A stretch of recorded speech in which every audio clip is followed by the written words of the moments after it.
warahmatullahi wabarakatuh. Perkenalkan, saya Mufidah Khairunisa, Prodi Ekonomi Pembangunan, Fakultas Ekonomi dan Bisnis. Di sini saya akan menyampaikan orasi saya. Para hadirin yang terhormat, di sini saya akan membahas sebuah isu yang semakin relevan dalam konteks pendidikan tinggi di Indonesia. Implikasi ekonomi dan sosial dari uang kuliah tunggal UKT yang tinggi.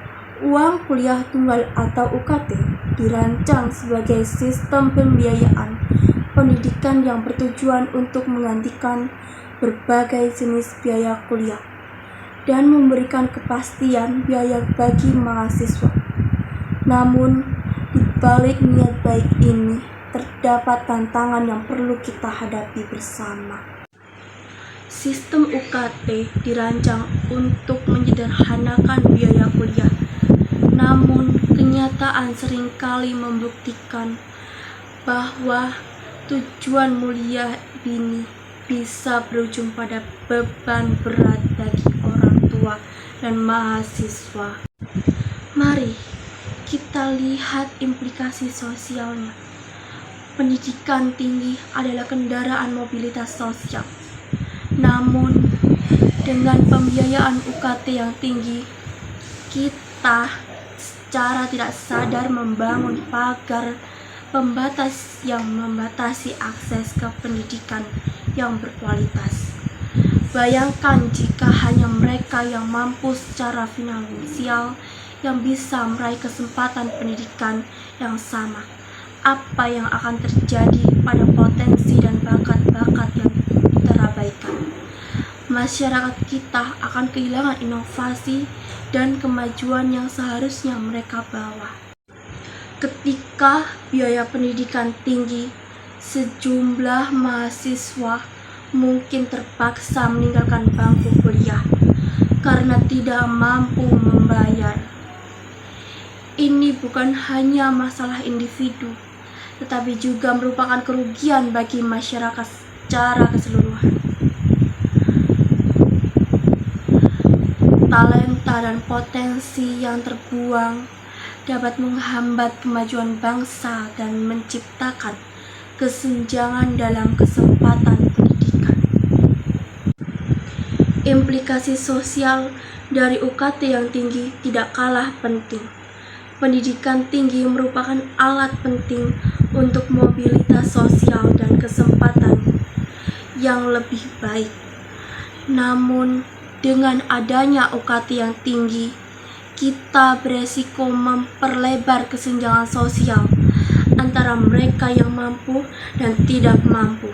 Mahasiswa dari keluarga berpendapatan rendah atau menengah mungkin merasa terpinggirkan dan terpaksa memilih untuk tidak melanjutkan pendidikan yang pada akhirnya memperburuk ketimpangan sosial. Di samping itu, tingginya biaya kuliah dapat mempengaruhi kualitas pendidikan itu sendiri. Mahasiswa yang tertekan oleh beban finansial mungkin tidak dapat fokus sepenuhnya pada studi mereka, melainkan harus mencari pekerjaan sampingan untuk memenuhi finansial. Hal ini dapat mengurangi kualitas pengalaman pendidikan dan membatasi potensi mereka untuk berkontribusi secara maksimal dalam bidang yang mereka tekuni. Apa yang harus kita lakukan? Yang pertama, perlu adanya peninjauan kembali terhadap sistem UKT agar lebih adil dan inklusif. Pemerintah dan lembaga pendidikan harus mempertimbangkan berbagai faktor ekonomi dan sosial dalam menentukan besaran UKT. Sistem beasiswa dan bantuan finansial juga harus diperluas dan diperbaiki agar lebih banyak mahasiswa yang membutuhkan dapat mendapatkan dukungan. Yang kedua, penting untuk meningkatkan kesadaran dan dukungan terhadap pentingnya pendidikan tinggi sebagai hak dasar setiap warga negara.